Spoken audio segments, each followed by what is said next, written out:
You're watching Let the Quran Speak, and now we answer questions from you. If you have a question, visit our website, QuranSpeaks.com. Dr. Shabir, the question is, I'm a new Muslim, and I'm wondering how I can approach HR to discuss needing to take time off for Friday prayer. I didn't mention it earlier as I was afraid I wouldn't get the job. But now that I've started it, I'm not sure what to do. I'm also in my 90-day probationary period, and I'm worried about being let go.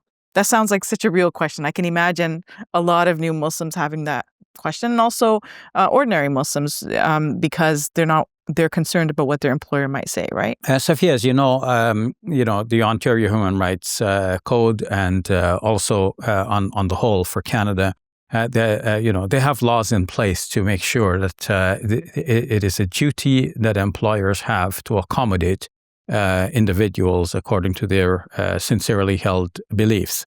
And even in Canada, it is so enshrined that the Jumu'ah prayers are specifically mentioned, that employers have the duty to accommodate their Muslim employees in particular to attend their Friday prayers. Now, this is not, somebody may say, oh, what a great privilege. But one has to see that Sunday has been historically a holiday in this country.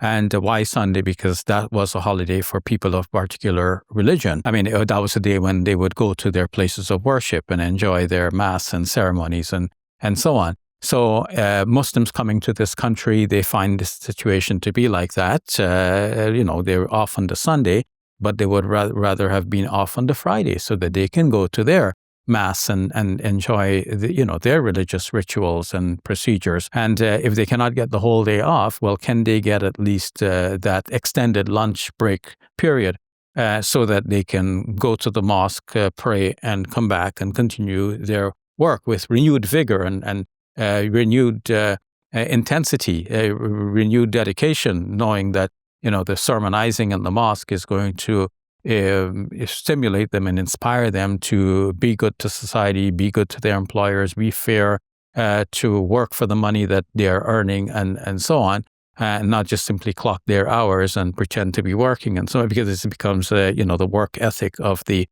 Muslim that is often expounded on the mimbars, the diocese of the mosques. It's not so much a privilege, but an accommodation to say, okay, we recognize that people of one religion have their entire day off. We're going to give people of other religions as well an accommodation so that they can continue in good faith to practice the outcomes of their sincerely held religious beliefs. So this is enshrined. The employers have to grant this. So Dr. Shabir, when do you ask? I mean, I think that was what the questioner was asking. When is the right time? Because, if you ask before you get the job, right, people have biases that are unconscious, right? They might, of course, they understand the law, but, if somebody asked, that might create some hesitation in their mind about the person's ability to kind of fit into the workplace and things like that, right?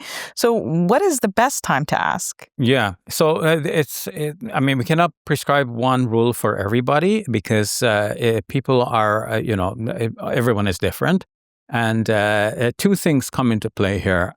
One is the faith of the individual, like how strong is that faith? And one might be motivated by the faith to ask immediately. Somebody may be a little bit weaker in faith and, may not want to ask right away because to them the job is more important than the faith. But that's not the end of it, because on the other hand, there is also the temperament of the personality of the person.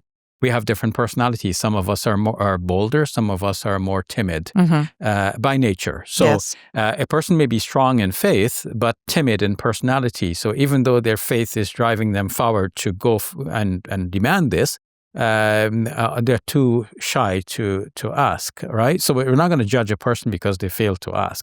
And we're going to say that each individual has to know their own combination. Is almost like a hybrid vehicle with electric and gas. When does the electric kick in and when does the gas take over, right? So there's the faith and the boldness of the individual. So if the two are combined, like, a reasonable amount of faith, a reasonable amount of boldness, then, you will know when it's the right time for you to ask. If somebody's afraid, we're not going to blame them because fear is a real thing. And because I'm not afraid, I cannot prescribe that the other person should not be afraid. I can only plead with the other person and encourage the other person. But if you have genuine fear, then I would say, okay, better not to raise this ahead of time. Get the job first. You're not doing anything like sneaky, because it really is your right to demand it, but you just didn't demand it at the time.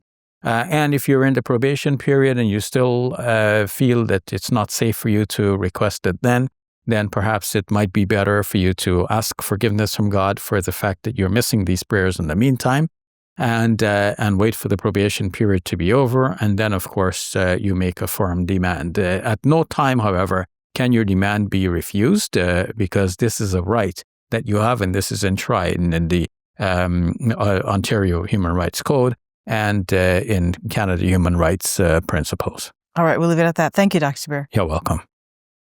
Assalamu alaikum. Welcome to Muslim Media Hub, the new home of Let the Quran Speak. Here we spread positivity and good. We help people experience the beauty of Islam and help them appreciate and understand Muslims. This beautiful building we purchased at cost $2.3 million. Yeah, we've already raised a third of that money, and with your help, inshallah, we can pay off the rest. So we're looking for people who can give $1,000 each. If you can be part of the select group, that's amazing. Otherwise, just please give whatever you can. Every dollar counts. It's our collective responsibility to share the message of Islam with our fellow human beings. Please help us continue this good work. It's a sadaqah jariyah, something that will continue to be a benefit to the Muslim community long after Safiyyah and I are gone. Please support our work at muslimmediahub.com. Your support is zakat eligible and tax deductible. May Allah bless you and your loved ones today and always. Assalamu alaikum. Assalamu alaikum.